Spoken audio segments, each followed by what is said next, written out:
Le matin de la fête des pères, mon père a envoyé une facture dans le groupe WhatsApp de la famille.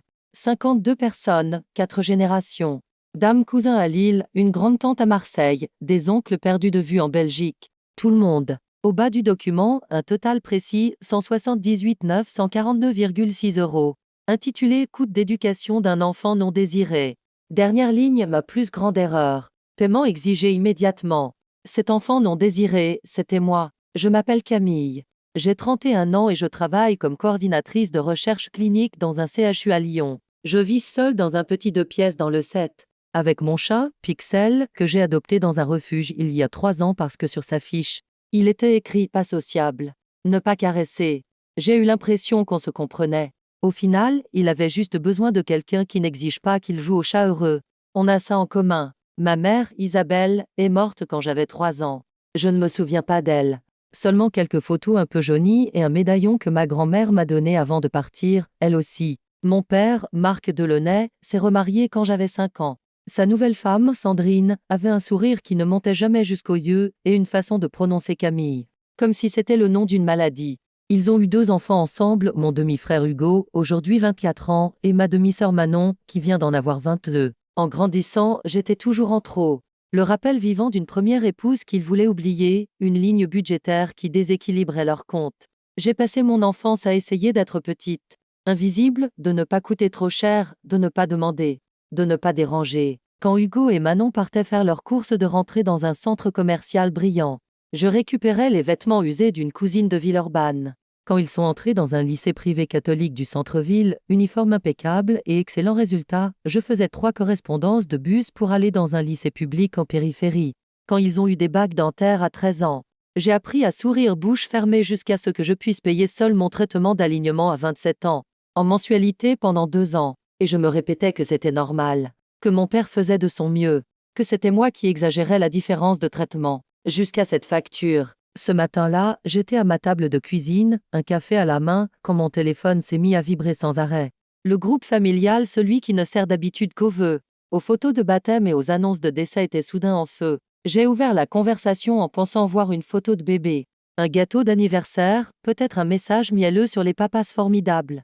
À la place, j'ai vu un tableau Excel. Mon père l'avait fait de manière très professionnelle, catégorie, sous-catégorie, ligne détaillée. 18 ans de participation logement, à 720 € par mois. Alimentation et nutrition, estimé à 32 000 €. 10 000 € pour compensation du préjudice émotionnel. Et, cerise sur le gâteau, 2 700 € pour trajet vers activité scolaire imposée contre ma préférence. Il m'avait même accordé un avoir 48 000 € de remise pour autonomie précoce du sujet.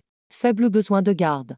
Apparemment, le fait de ne jamais rien demander valait une réduction. La dernière ligne disait « Paiement exigé immédiatement ». Cordialement, Marc Delaunay, père. Je suis resté à fixer l'écran si longtemps que Pixel a sauté sur la table et a envoyé mon téléphone directement dans ma tasse de café. J'ai repêché le portable, l'ai essuyé sur mon t-shirt. Et j'ai relu. Encore. Et encore. Les réponses commençaient à tomber. Sandrine a envoyé un seul emoji, des mains qui applaudissent. Hugo n'a rien écrit. Il devait être au boulot. Ou il ne savait juste pas quoi dire. Manon m'a envoyé un message privé 3 points d'interrogation, puis c'est quoi ce délire?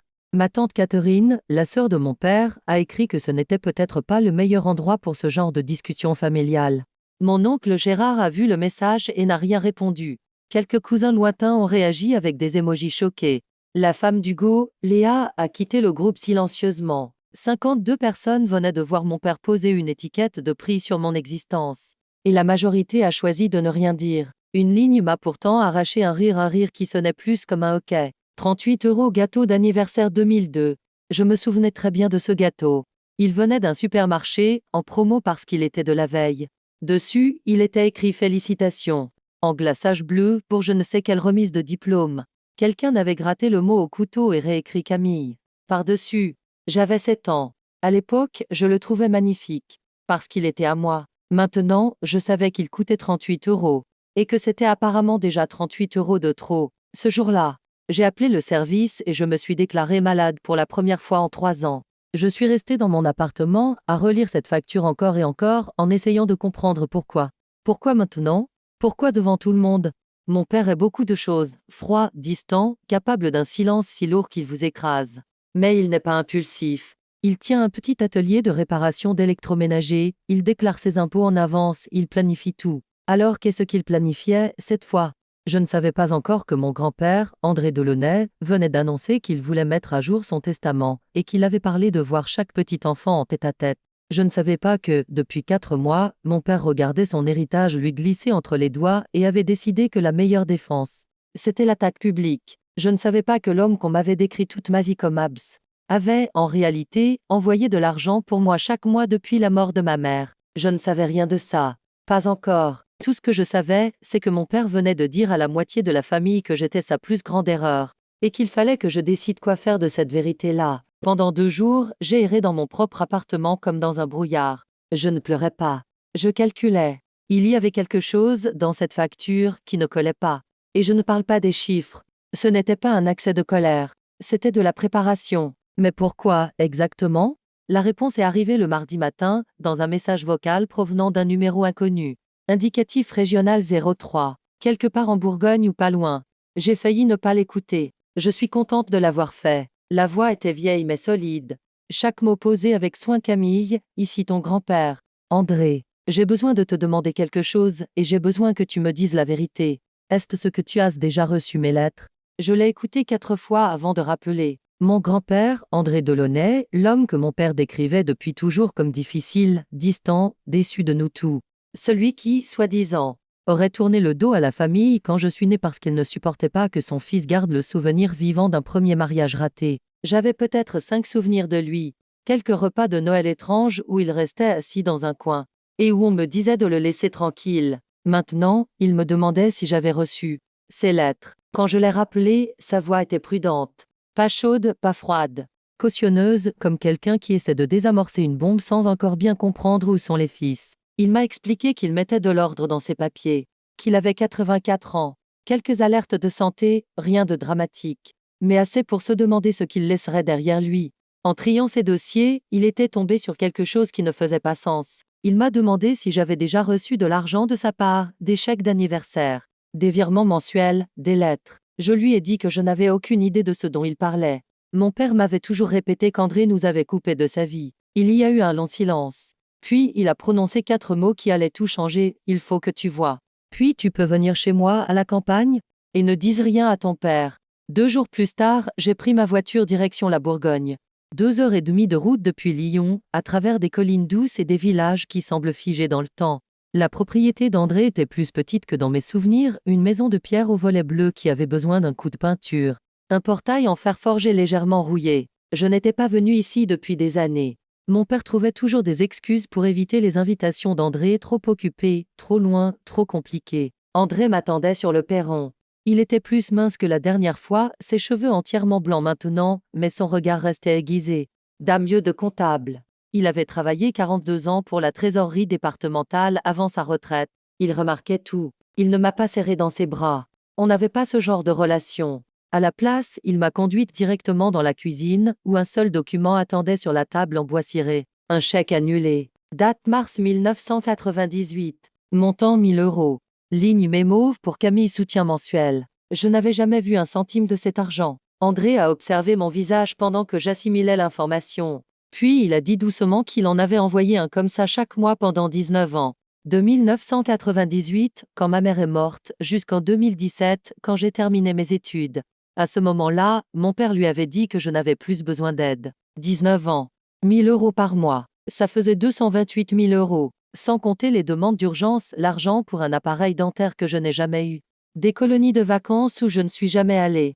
Des frais universitaires que j'ai payés avec des prêts étudiants et 2 jobs à temps partiel. Je lui ai demandé pourquoi il n'avait jamais vérifié. Pourquoi il ne m'avait jamais appelé directement, pourquoi il n'était jamais venu voir si l'argent allait bien là où il devait aller. Sa réponse a brisé quelque chose en moi. Il a essayé. Quand j'étais enfant, il envoyait des lettres, des cartes d'anniversaire avec des billets à l'intérieur. Elles revenaient toutes, retour à l'expéditeur. Il téléphonait à la maison, et mon père avait toujours une excuse, Camille est à l'école. Camille est avec des copines. Camille ne veut pas parler pour le moment. Quand j'ai grandi, André a demandé mon numéro.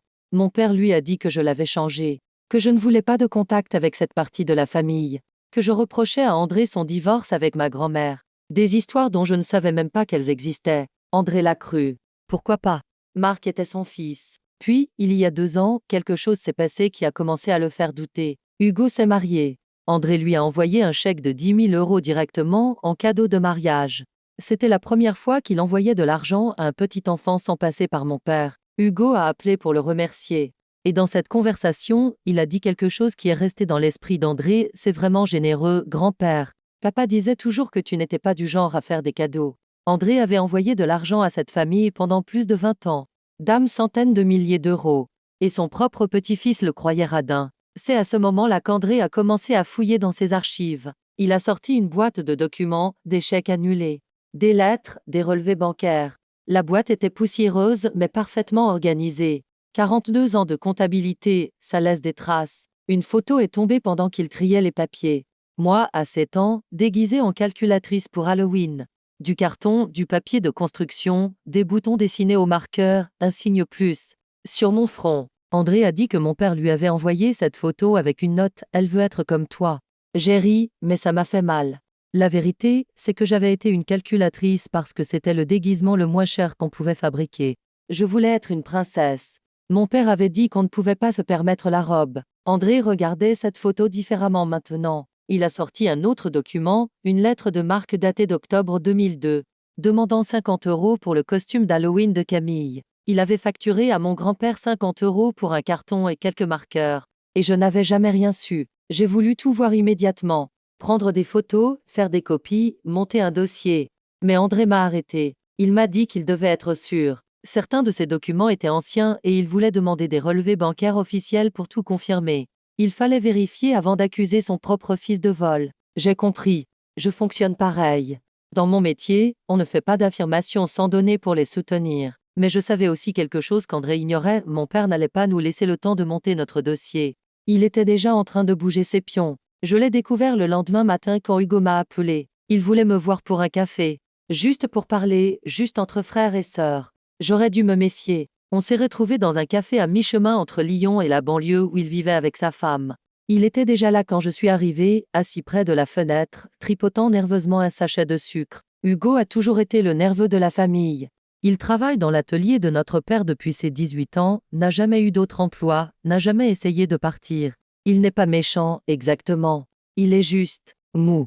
Le genre de personne qui suit le mouvement parce que se battre semble trop fatigant. Je pensais que peut-être, juste peut-être, il tendait la main parce qu'il se sentait mal à propos de la facture, parce qu'il voulait comprendre, parce qu'au fond, il se souvenait qu'on construisait des cabanes ensemble quand il avait 5 ans et que j'en avais 12. Avant que Sandrine ne fasse bien comprendre qu'on n'était pas censé être aussi proches. On a fait de la conversation pendant quelques minutes. Son boulot, mon boulot, la météo, parce qu'on n'avait apparemment plus rien d'autre à se dire. Puis il a commencé à poser des questions. Est-ce ce que j'avais parlé à grand-père? Qu'est-ce qu'il m'avait dit? Est-ce ce qu'il m'avait montré quelque chose? Je voulais croire que mon frère était de mon côté. Alors je lui ai dit. Je lui ai parlé des chèques, des lettres, de l'argent qui était censé venir à moi et qui n'était jamais arrivé. Le visage d'Hugo a changé. Juste une seconde. Un éclair de quelque chose que je n'ai pas pu identifier. Puis il a dit qu'il devait aller aux toilettes. Il est resté abs 10 minutes. Quand il est revenu, tout était différent. Sa posture, sa voix, même sa façon de me regarder. Comme si j'étais devenu un problème à gérer. Il m'a dit qu'il pensait que grand-père était peut-être confus. Qu'il était vieux, tu sais. Que papa avait mentionné qu'André inventait des choses ces derniers temps, qu'il mélangeait tout. C'est là que j'ai compris. Hugo avait appelé notre père depuis ses toilettes. Il avait rapporté tout ce que je lui avais dit comme un bon petit soldat. Je ne lui en veux pas vraiment. Hugo n'a jamais connu d'autre vie que dans l'ombre de notre père. Son travail, sa maison, son identité, tout passe par Marc. Si Marc tombe, Hugo tombe avec lui. Il n'était pas malveillant. Il était lâche. Et parfois, les lâches font pire que les méchants. J'ai fini mon café, j'ai dit à Hugo que je devais retourner au travail et je suis partie. Je ne lui ai rien dit d'autre. Je ne lui faisais plus confiance pour quoi que ce soit. 24 heures plus tard, j'ai découvert ce que mon père avait fait avec l'information qu'Hugo lui avait donnée. André m'a appelé. J'entendais la colère trembler dans sa voix. Marc s'était présenté à la ferme ce matin-là avec une pile de documents. Dame papier d'affaires, avait-il dit, des choses qui nécessitaient la signature d'André pour le bien de la famille. André, étant André, a lu chaque page avant de signer quoi que ce soit. 42 ans dans la fonction publique, ça t'apprend à toujours lire les petites lignes. Enfoui dans cette pile, il y avait un document qui aurait donné à Marc une procuration limitée sur les comptes financiers d'André. Rien de spectaculaire, juste assez de contrôle pour aider à gérer les choses, pendant que le vieux se faisait plus fragile. Juste assez de contrôle pour faire disparaître des preuves si nécessaire. André l'a trouvé. Il n'a rien signé, et il a demandé à son fils de sortir de chez lui. Quand André m'a appelé, sa voix n'était plus seulement en colère. Elle était résolue. Il en avait fini d'être prudent, d'accorder le bénéfice du doute à son fils. Il voulait voir chaque chèque, chaque lettre, tout. Et il voulait parler à un avocat. Mais il y avait un problème. Les archives d'André étaient méticuleuses, mais pas complètes. Il avait déménagé en 2004 et certains relevés bancaires de cette période manquaient. On voyait le schéma, les chèques qui partaient chaque mois, les lettres qui demandaient toujours plus, mais il y avait des trous. Trous qu'un bon avocat pourrait exploiter.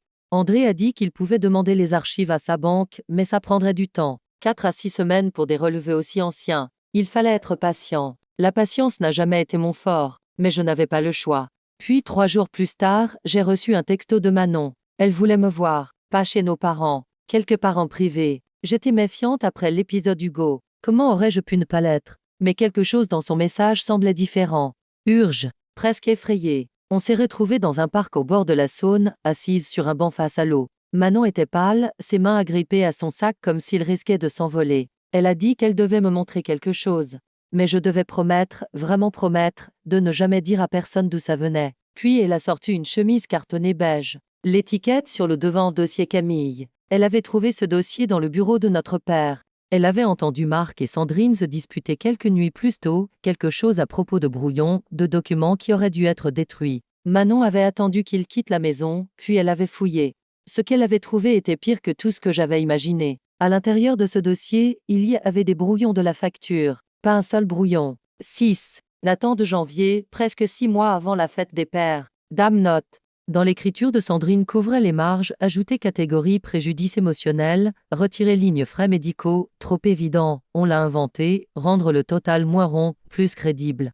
Il y avait un email imprimé de Marc à Sandrine, daté de février 2026. Objet testament de papa. Première ligne, il parle de rencontrer chaque petit enfant pour l'héritage. Il faut agir avant que Camille ait des idées. Et là, au fond du dossier, quelque chose qui a fait trembler mes mains. Une lettre adressée à André, datée de 2009. L'écriture était celle de Sandrine, mais la signature en bas disait Camille. Cher grand-père, s'il te plaît, arrête d'envoyer des lettres. Je ne veux plus avoir de contact avec toi. Je n'ai jamais écrit cette lettre. Je ne savais même pas qu'André envoyait des lettres. Sandrine avait falsifié mon écriture pour couper le seul lien avec la seule personne qui se souciait vraiment de moi. Manon regardait mon visage pendant que je lisais. Quand j'ai levé les yeux, elle pleurait. Elle a dit qu'elle avait toujours su que quelque chose clochait dans la façon dont il me traitait. Elle ne savait juste pas à quel point c'était grave. Et quand elle avait trouvé ce dossier, elle avait réalisé que nos parents planifiaient ma destruction depuis des mois, peut-être des années. Elle voulait s'en sortir, ne plus faire partie d'une famille qui faisait ça aux gens. Je lui ai demandé pourquoi elle m'aidait, ce qu'elle voulait. Elle a dit qu'elle ne voulait rien, juste ne pas être complice. Je l'ai cru. Peut-être que ça me rend naïve, mais je l'ai cru. Je suis rentrée chez moi ce soir-là avec un dossier rempli de preuves que ma belle-mère falsifiait mon identité depuis 15 ans, que mon père planifiait cette attaque depuis 6 mois, que j'avais été une source de revenus avant même de savoir lasser mes chaussures. Mais j'avais aussi quelque chose que je n'avais pas avant. J'avais des preuves. J'avais des alliés, André, Manon, et peut-être d'autres une fois qu'ils verraient la vérité. Et j'avais du temps, 6 semaines avant que les relevés bancaires arrivent. 6 semaines pour monter un dossier si solide que même mon père ne pourrait pas s'en sortir en parlant. Il avait passé 30 ans à convaincre tout le monde que j'étais le problème. La fille ingrate, le fardeau, l'erreur. Il allait découvrir ce qui se passe quand l'erreur commence à garder des traces. André Delaunay a 84 ans et il a attendu toute sa vie de pouvoir utiliser ses compétences pour quelque chose qui compte vraiment. C'est ce qu'il m'a dit le soir où je lui ai apporté le dossier que Manon avait trouvé. On s'est assis à sa table de cuisine, la même table où j'avais vu pour la première fois ce chèque annulé de 1998. Il a tout étalé comme un général planifiant une campagne, les brouillons de la facture, la lettre falsifiée, l'email sur le testament et ses propres archives tirées de cartons qui n'avaient pas été ouverts depuis des années. Il a tout regardé pendant longtemps. Puis il m'a regardé. Ton père se croit malin, a dit André. Mais il n'est pas comptable. Il a fait une erreur critique, il a supposé que personne ne vérifierait jamais les chiffres. Pendant les 6 semaines suivantes, André m'a appris ce que 42 ans à la trésorerie départementale signifie vraiment. Ça veut dire qu'on ne jette rien, qu'on recoupe tout, que quand quelqu'un vous donne un chiffre, vous le vérifiez vous-même. Et ça veut dire que quand vous attrapez quelqu'un en train de mentir, vous ne le confrontez pas avant d'avoir tellement de preuves qu'il ne peut absolument pas s'en sortir. André avait encore des contacts à la trésorerie, des gens qui lui devaient des faveurs, des gens qui se souvenaient du type qui les avait formés il y a 30 ans. Il a appelé ses faveurs maintenant. Les relevés bancaires qui auraient normalement pris 6 semaines sont arrivés en 3. Dame relevé remontant à 1998, montrant chaque chèque qu'il avait jamais fait à son fils. On a monté un tableau Excel. L'idée d'André. Il a dit, si tu vas accuser quelqu'un de fraude, tes chiffres doivent être inattaquables. Chaque chèque qu'il avait envoyé, confronté à chaque lettre que Marc avait écrite pour demander de l'argent. Chaque mensonge documenté et daté. Le schéma était dévastateur. En 2006, Marc avait écrit que j'avais besoin d'argent pour une colonie de vacances, 2400 € pour 8 semaines dans un endroit appelé Les Cèdres, près de Chamonix. André avait envoyé le chèque en moins d'une semaine. Cet été-là, Hugo et Manon sont partis aux Cèdres. Moi, je suis restée à la maison à regarder la télé dans ma chambre pendant que Sandrine se plaignait de l'électricité que je consommais. En 2008, Marc avait écrit que j'avais besoin d'un appareil dentaire 3800 € pour le traitement complet. André avait envoyé l'argent. Je n'ai jamais eu d'appareil. Mais dans son resté de travers jusqu'à mes 27 ans, quand je me suis inscrite pour un traitement d'alignement et que j'ai payé 115 € par mois pendant 2 ans avec mon propre argent. En 2013, Marc avait écrit que je commençais l'université et que j'avais besoin d'aide pour les frais, 7500 € pour la première année. André l'avait envoyé, fier que sa petite fille aille à l'université. J'avais contracté 32 000 €. De prêts étudiants et travaillé 2 jobs, un à la bibliothèque du campus, un dans un café à 3 rues de ma résidence. J'avais terminé mes études avec une dette qu'il m'a fallu 8 ans pour rembourser. J'avais fini le dernier paiement il y a 14 mois. En 2017, Marc avait envoyé à André un chèque de 1 €. La ligne mémo disait « c'est hors compte ». 7. Même année, selon une demande de crédit que l'avocat d'André avait réussi à obtenir, Marc déclarait une épargne de 780 000 € et un revenu annuel du ménage de 165 000 €. Il ne luttait pas financièrement. Il thésaurisait. Montant total qu'André avait envoyé spécifiquement pour mes soins sur 19 ans, 284 400 €. Montant total que j'avais réellement reçu 0. Montant que mon père avait eu l'audace de me facturer 178 942,6 €. Il avait volé presque le double de ce qu'il prétendait que je lui devais. Et il l'avait fait en me faisant culpabiliser d'exister. André s'est occupé du côté juridique. Il a rencontré 2 avocats, un pour la planification successorale, un pour les litiges civils.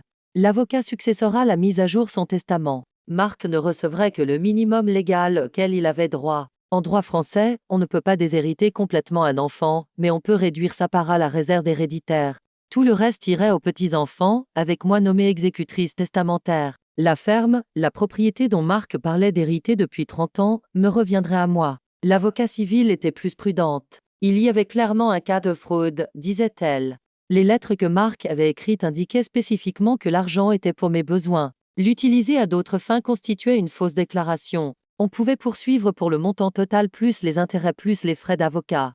Mais les affaires civiles prennent du temps, enquête, déposition, requête. Ça pourrait prendre 2 ans avant de voir un tribunal. André a 84 ans. Il pourrait ne pas voir la fin d'un procès. L'alternative était un règlement déposé. La plainte montrait clairement qu'on avait des preuves accablantes et négocier une résolution.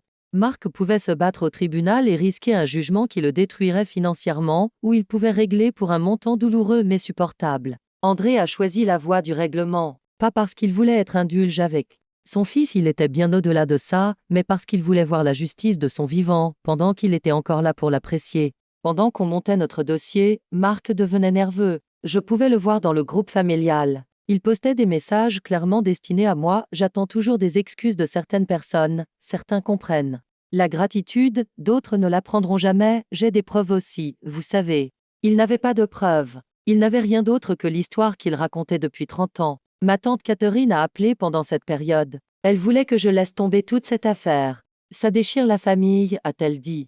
Tu ne peux pas juste laisser couler. Pour tout le monde.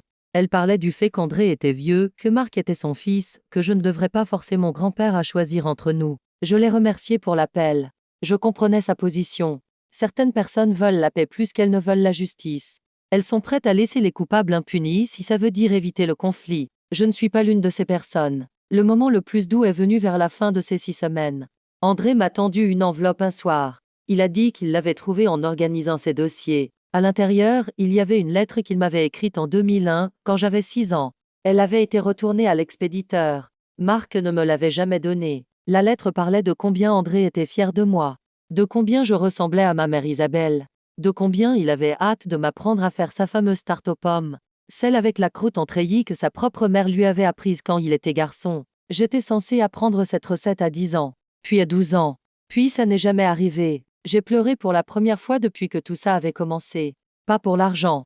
L'argent peut être récupéré. J'ai pleuré pour les 30 ans de relations que mon père m'avait volées.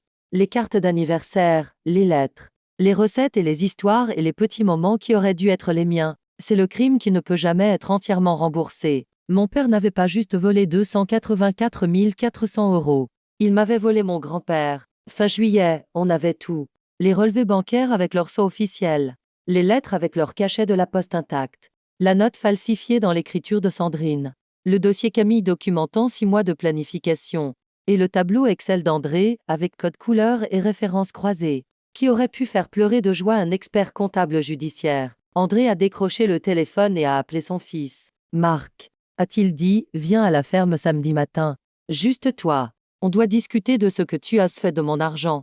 Pour la première fois en 58 ans, mon père n'avait pas de mensonge prêt. Parce que pour la première fois de sa vie, quelqu'un avait vérifié les chiffres. Je n'étais pas là pour la conversation entre André et Marc. Mon grand-père voulait affronter son fils seul.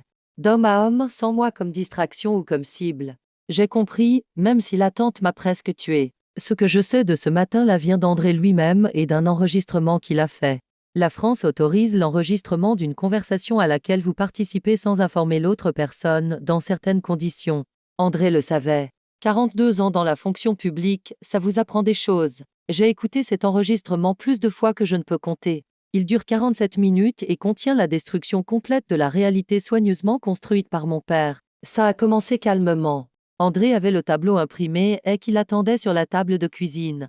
Chaque chèque, chaque lettre, chaque mensonge daté. Sourcé et vérifié. Je t'ai envoyé 284 400 euros sur 19 ans. A dit André. La ligne mémo sur chaque chèque disait que c'était pour Camille. Les lettres que tu as écrites disaient qu'elle avait besoin d'un appareil dentaire, d'une colonie, d'argent pour l'université. Où est-ce que c'est allé, Marc? Le premier instinct de mon père a été le déni.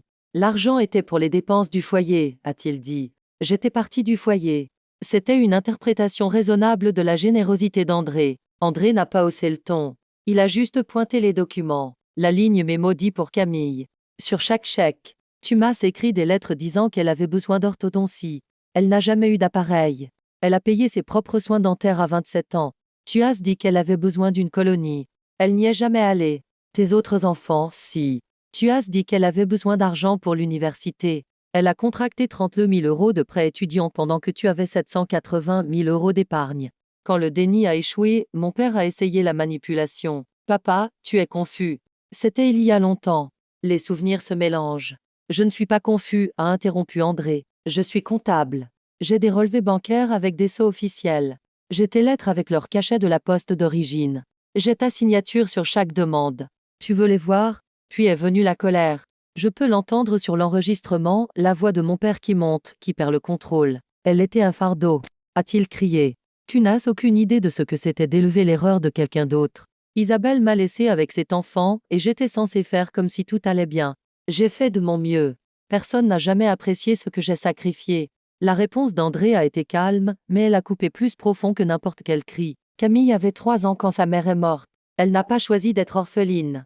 Elle ne t'a pas choisi comme père. C'était une enfant. Ton enfant, Marc. Et tu l'as traité comme une facture pendant 30 ans. Finalement, mon père a essayé l'apitoiement.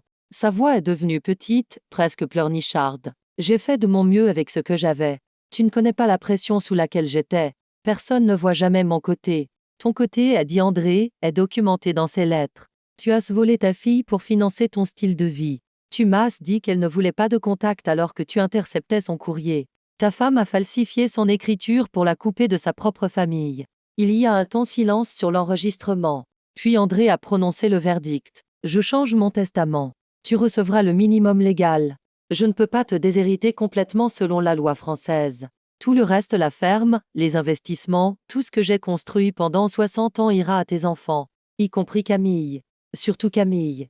Mon père a menacé de contester le testament. Il a dit qu'il prétendrait qu'André n'était pas mentalement compétent pour prendre des décisions. André était prêt pour ça aussi. J'ai eu 3 évaluations cognitives au cours de l'année passée. Toutes documentées, toutes administrées par des médecins agréés. Mon avocat a des lettres de mon médecin, de mon banquier et de mon curé, confirmant ma santé mentale. J'avais anticipé que tu essaierais ça, Marc. Je me suis préparé. Puis André lui a parlé de la poursuite civile. Fraude, fausse déclaration. Les lettres demandant de l'argent pour mes besoins constituaient une promesse légale d'utiliser cet argent pour mes besoins. L'utiliser autrement était poursuivable. Dommages estimés 284 400 € plus intérêts plus frais d'avocat. L'avocat d'André avait déjà rédigé la plainte. Mais tu peux te battre au tribunal, a dit André. Engager des avocats. Faire traîner ça pendant des années. Regarder ton entreprise être décortiquée pendant l'instruction. Avoir tes finances qui deviennent du domaine public. Où tu peux régler. Rendre ce que tu as volé à la personne à qui tu l'as volé. La réponse de mon père était un murmure à peine audible sur l'enregistrement. Tu détruis cette famille. Non, mon fils. Tu as détruit cette famille. Je ne fais que montrer à tout le monde où les cadavres sont enterrés. La réunion s'est terminée. Marc est parti. Et pendant les 2 semaines suivantes, André a fait quelque chose que je n'attendais pas. Il n'a rien posté dans le groupe familial. Il n'a fait aucune annonce publique. À la place, il a appelé chaque membre de la famille individuellement. Catherine, Gérard, les cousins, les parents éloignés. Je veux te dire quelque chose sur Marc, disait-il. J'ai des preuves. Tu peux venir les voir si tu veux. Certains voulaient voir. Ils ont conduit jusqu'à la ferme d'André, se sont assis à sa table de cuisine et ont regardé le tableau. Ils ont lu les lettres. Ils ont vu la note falsifiée. La plupart sont partis en silence, incertains de quoi dire. D'autres ont refusé de regarder. Tante Catherine a dit à André qu'elle ne voulait pas s'impliquer. Quelques cousins ont dit que c'était une affaire de famille et qu'ils préféraient rester neutres. La famille s'est divisée, grossièrement de 60 à 40. Pas aussi nette que j'aurais aimé. Pas le rejet unanime dont j'aurais pu rêver. Mais les vraies familles ne sont pas comme ça. Certaines personnes choisiront toujours le confort plutôt que la vérité. Mais ceux qui comptaient, eux, ils y ont cru. Le rôle de Sandrine est sorti pendant cette période. La lettre falsifiée était dans son écriture. Elle n'avait pas juste été au courant du système. Elle avait été une participante active depuis avant que je sache lire. Quand l'avocat d'André a commencé à parler de la nommer comme co-défenderesse dans l'affaire de fraude, elle a paniqué. En 3 mois, elle a demandé le divorce. Pas par culpabilité. Sandrine ne ressent pas de culpabilité. Elle a divorcé parce qu'elle a vu ce qui se préparait et voulait séparer ses biens avant qu'un jugement puisse les toucher. Mon père avait passé 30 ans avec une partenaire dans le crime. Quand les choses sont devenues difficiles, elle a fui. La situation d'Hugo était plus compliquée. Sa femme Léa avait vu certaines preuves. Elle l'a confronté directement. Tu savais quelque chose sur tout ça? Il a admis qu'il avait suspecté que quelque chose clochait. La façon dont j'étais traité comparé à lui et Manon. La façon dont mon père parlait de moi quand je n'étais pas là. Mais il n'avait jamais posé de questions. Il n'avait jamais voulu savoir. Je ne voulais juste pas faire de vagues. A-t-il dit à Léa. La réponse de Léa. Ton grand-père a envoyé 10 000 € pour notre mariage. Ton père t'a dit que c'était une générosité inattendue. Il savait exactement d'où venait cet argent. Il savait, et il l'a quand même pris. Leur mariage ne s'est pas terminé immédiatement. Mais quelque chose s'est brisé entre eux. Hugo a arrêté de travailler dans l'entreprise de notre père. Il avait besoin de distance avec tout ce que ce nom représentait. Manon a déménagé de chez nos parents et a trouvé un travail à Grenoble. On n'est pas proches. Trop d'années à être élevées comme des étrangères pour que ça change du jour au lendemain. Mais on s'envoie des textos parfois. On essaie de comprendre. Fin août.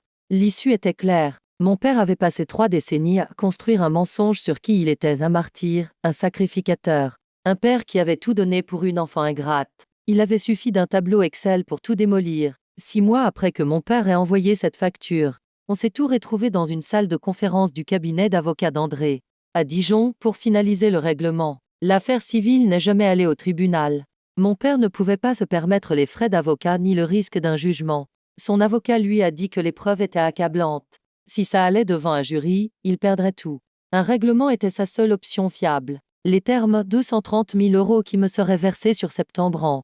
32 857 € par an chaque année jusqu'à ce que la dette soit effacée. Pas le montant total qu'il avait volé. On avait fait un compromis pour éviter l'incertitude d'un procès et les années qu'il faudrait pour le résoudre. Mais assez. Assez pour que ça compte. Pour effectuer ses paiements, Marc a dû vendre son entreprise. L'atelier de réparation qu'il avait construit pendant 25 ans. Celui où Hugo avait travaillé depuis ses 18 ans. Celui dont mon père se vantait lors des réunions de famille, disparu, vendu à un concurrent à Besançon pour moins que sa valeur réelle parce qu'il avait besoin d'argent rapidement. Il a aussi dû vendre la maison. La belle, dans la banlieue chic, avec le sous-sol aménagé et le jardin paysager. Les archives d'André montraient qu'il avait donné à Marc 35 000 € pour l'apport en 2003. Le mémo du chèque disait « Pour la stabilité du foyer de Camille. Je n'ai jamais vécu dans cette maison. J'ai vécu dans la petite chambre du fond de l'ancienne maison jusqu'à mon départ pour l'université. Mais l'apport venait d'argent destiné à moi. Je ne voulais pas cette maison.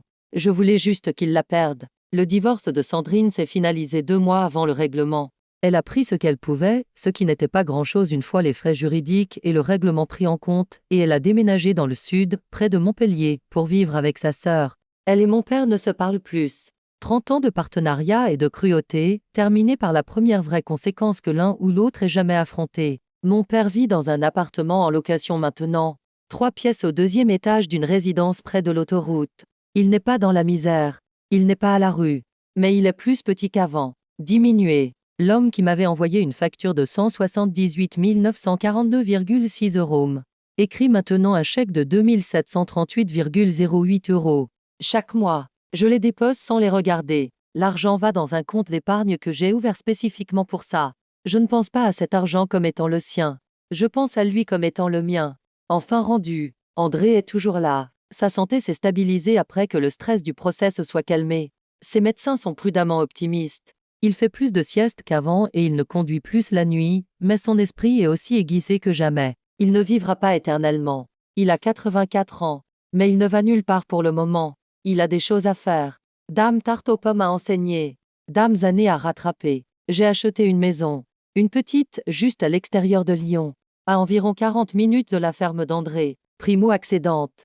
J'ai utilisé une partie du règlement pour l'apport. Elle a une cuisine avec une belle lumière naturelle et un jardin où Pixel aime observer les oiseaux à travers la fenêtre. Je vais chez André tous les week-ends maintenant.